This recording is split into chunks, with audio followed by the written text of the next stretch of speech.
एक बार फिर देशभक्ति का जिन बोतल से बाहर आ गया है। एक बार फिर हिंदू मुस्लिम का मसला गर्म हो गया है। दरअसल महात्मा गांधी को जिस आरएसएस के रुकन नाथूराम गॉडसे ने गोली मारी थी, उसी आरएसएस के चीफ मोहन भागवत ने बापू से मुतालिक एक किताब का इजरा किया है और इस मौके से मोहन भागवत ने एक ऐसा बयान दिया है जिस पर हंगामा शुरू हो गया है। क्या है पूरा मामला, रिपोर्ट में देखिए। कसीरुल मजहबी मुल्क कहलाने वाले वतन अजीज हिंदुस्तान में शायद ही ऐसा कोई हफ्ता गुजरता होगा जब मजहब, देशभक्ति और हिंदू मुस्लिम पर कुछ ऐसा कहा जाता हो जिस पर हंगामा हो और सुर्खियां बटोरते हुए हिंदू मुस्लिम भाईचारे की दीवार पर निशाना न लगाया जाता हो। सियासी लीडरान की तरफ से उमूमन ऐसी कोशिश होती है, कभी हिंदू मुस्लिम तो कभी देशभक्ति और देशद्रोही के नाम पर हंगामा खड़ा कर दिया जाता है और गर्मा गर्म बहस का सिलसिला शुरू हो जाता है। इन दिनों एक बार फिर ऐसा ही कुछ हुआ है, जिसके बाद हिंदू मुस्लिम को अलग अलग करने की कोशिश होती दिखाई दे रही है। दरअसल आरएसएस के चीफ मोहन भागवत ने एक ऐसा बयान दिया है जिस पर काफी हंगामा हो रहा है। मोहन भागवत ने एक प्रोग्राम के दौरान कह दिया कि जो हिंदू होगा वो खुद ब खुद मुहिब्बे वतन यानी देशभक्त होगा, कुछ कम या कुछ ज्यादा, लेकिन हिंदू होने का मतलब देशभक्त होना है। हम पहले से ऐसा मानते हैं कि देशभक्त ये संज्ञा कुछ लोगों के लिए, बाकी लोगों के लिए नहीं, ऐसा नहीं है। एक प्रवृत्ति होती है प्रत्येक व्यक्ति की, कम से कम भारत में होती है। वो इस भूमि को पवित्र मानता है, इस भूमि को अपना मानता है। तो एक आत्मीयता पूर्वक पावित्र्य की भावना इस भूमि में वो रखता है, वो उसकी पूजा भी करता है। जमीन की पूजा, माटी की पूजा, ये भारतवर्ष के सब लोगों में किसी न किसी रूप में विद्यमान है।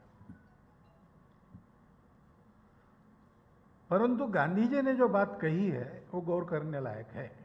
ये देशभक्त तो हम सब है। दिल्ली में गांधी जी के ऊपर एक किताब के इजरा में मोहन भागवत शामिल थे। एक बार फिर से सुनिए कि जिस आरएसएस के मेंबर नाथूराम गॉडसे ने महात्मा गांधी का खून किया था, आज उसी आरएसएस के चीफ मोहन भागवत महात्मा गांधी के ऊपर तहरीर करदा किताब का इजरा कर रहे हैं, साथ ही साथ बापू की मदह सराई भी।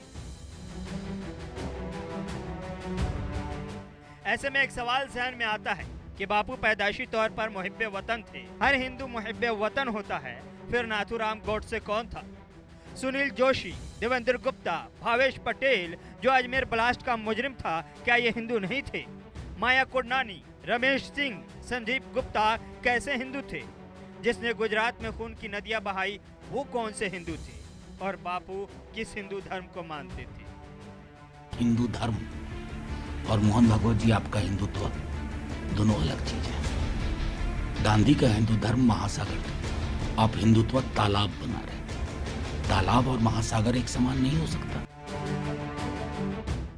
मोहन भागवत का बयान सामने आने के बाद ओवैसी की खामोशी का तस्वर नहीं किया जा सकता। असदुद्दीन ओवैसी ने मौका पाकर पूछ ही लिया कि भागवत जी, क्या आप इसका जवाब देंगे कि नाथूराम के बारे में आपका क्या कहना है? नेली कत्लेआम, 1984 सिख मुखालिफ फसाद और 2002 का गुजरात कत्लेआम, इन तमाम के जिम्मेदार लोगों के बारे में आपका क्या कहना है? ओवैसी ने एक और ट्वीट किया और लिखा कि एक मजहब के मानने वाले को अपने आप हुब्बुल वतनी का सर्टिफिकेट जारी किया जा रहा है, और जबकि दूसरे को अपनी पूरी जिंदगी ये साबित करने में गुजारनी पड़ती है कि उसको यहाँ रहने और खुद को हिंदुस्तानी कहलाने का हक है। मोहन भागवत के इस बयान पर हंगामा जारी है, सियासी बयानबाजी भी खूब हो रही है, लेकिन हिंदू को हुब्बुल वतनी का सर्टिफिकेट देना मुल्क के दीगर मज़ाहिब वालों को तकलीफ देने जैसा है, चाहे वो मुस्लिम हो, सिख हो या ईसाई हो।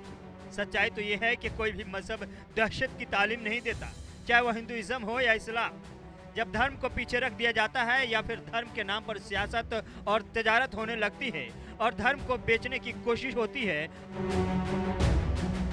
और धर्म के नाम पर अपना उल्लू सीधा करने की कोशिश होती है, तो इसके लिए एक रास्ता दहशत का भी है जिसको इख्तियार किया जाता है, लेकिन उसका धर्म से कोई लेना देना नहीं होता। चूँकि हर मजहब हुब्बुल वतनी की तलकीन करता है, कोई एक मजहब नहीं बल्कि सब के सब यही कहता है कि दहशतगर्दी एक नासूर है जिसका समाज में होना समाज के लिए, मुआशरे के लिए, मुल्क के लिए और दुनिया के लिए खतरनाक है। और कोई भी धर्म, कोई भी मजहब दहशतगर्दी की हरगिज़ इजाज़त नहीं देता, चाहे वो इस्लाम हो, चाहे वो हिंदुज़म हो, चाहे वो बुद्धिज़्म हो या कोई और। ऐसे में मोहन भागवत के बयान का क्या मतलब निकाला जाए और क्या समझा जाए, आप अपने तौर पर इसका माना और इसके मतलब को समझ सकते हैं।